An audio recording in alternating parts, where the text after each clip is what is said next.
Good afternoon. This is Peter Thomas, the General Counsel of NAAOP. I wanted to quickly brief you on a new development that CMS announced yesterday and then talk about our 30th anniversary of the NAAOP. In terms of the development, yesterday CMS announced that the recovery audit contractors have been awarded their contracts.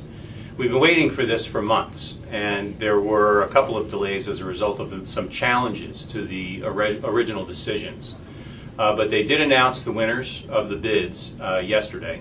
We don't know whether those RAC contracts will be challenged by some of the entities that did not get contracts, which would of course delay the RAC program again. And we don't know exactly when they plan on starting to review claims. What we do know is that there will be a new national recovery audit contractor for durable medical equipment, orthotics, prosthetics, and supplies, the MIPOS. And that's different. Rather than having multiple RACs examining these claims, there'll be one national contractor. So now on to what I really wanted to convey this month, the month of giving thanks. As we approach 2017, NAAOP celebrates 3 decades of being a voice on Capitol Hill for the O&P profession. If you told me 3 decades ago, when I was still in law school, that the NAAOP would, originally, by the way, named the American State-of-the-Art Prosthetic Association, that we'd still be operating in 2016, I wouldn't have believed you. But it's been an incredible journey, an incredible ride, and we're extraordinarily grateful to those who have made it possible. And we wanted to take some time to reflect and thank those people as best we could. You know, the organization began in 1987. It really was the brainchild of an individual named George DePontis. Many of the old-timers in the field may remember George. He was quite a colorful character. He ran the Nationals magazine, and I met him while skiing in the National Handicapped Ski Championships. George conceived of the organization and immediately hired George Breece, both of whom, by the way, are real mentors of mine and still is with respect to George Breece. George decided to take the position for a year, and 3 decades later he's still around and still going strong. He's been an incredible leader of the organization, and we are forever in his debt. Some of the early funders of NAAOP made the organization possible.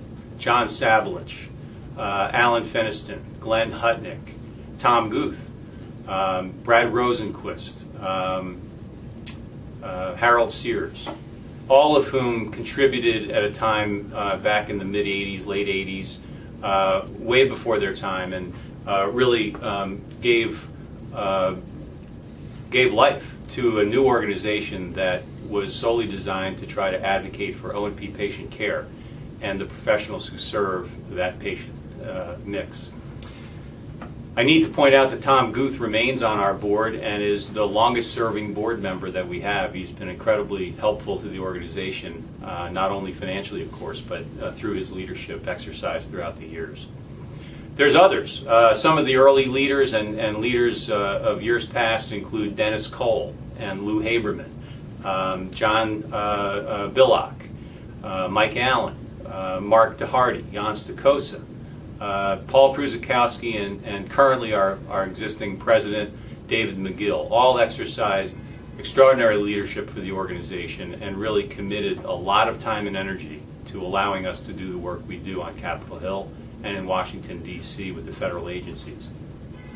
There were members of ours that actually contributed to us above and beyond their membership dues, some of whom weren't even members, like associations. I point out the BOC, Board of Certification International. They were extraordinarily helpful last year during the LCD debacle and contributed financially to NAAOP. ABC did as well, and those were extraordinarily helpful contributions at the time. We thank them for those contributions. Other members that I need to point out involve both clinical and manufacturer and supplier members that have really shouldered a huge burden over the years. I need to point first to Hanger. The Hanger organization has been extremely generous to us over the years and have allowed us to do the work that we do. Otto Bach, Freedom, the OSER organization, Endolite, Sheck and Cyrus. I mean, these are major organizations in the O&P field that really went to bat for all of the different organizations, of course, but in particular, we at NAAOP greatly appreciated their support for the work that we've done and continue to do. And then finally, the bread and butter of NAAOP has always been the individual membership and the individual clinics and facilities across the country.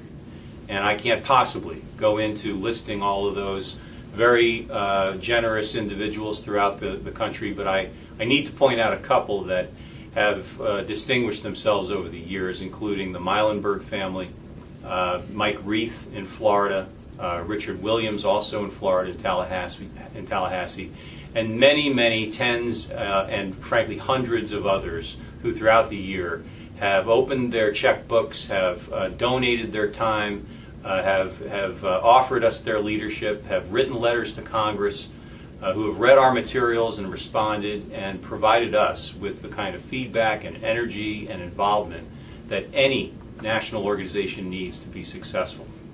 We are forever in your debt, and we thank you from the bottom of our hearts, and we really pledge to continue doing all we can on behalf of the O&P patient and the providers and professionals who serve them. Thank you.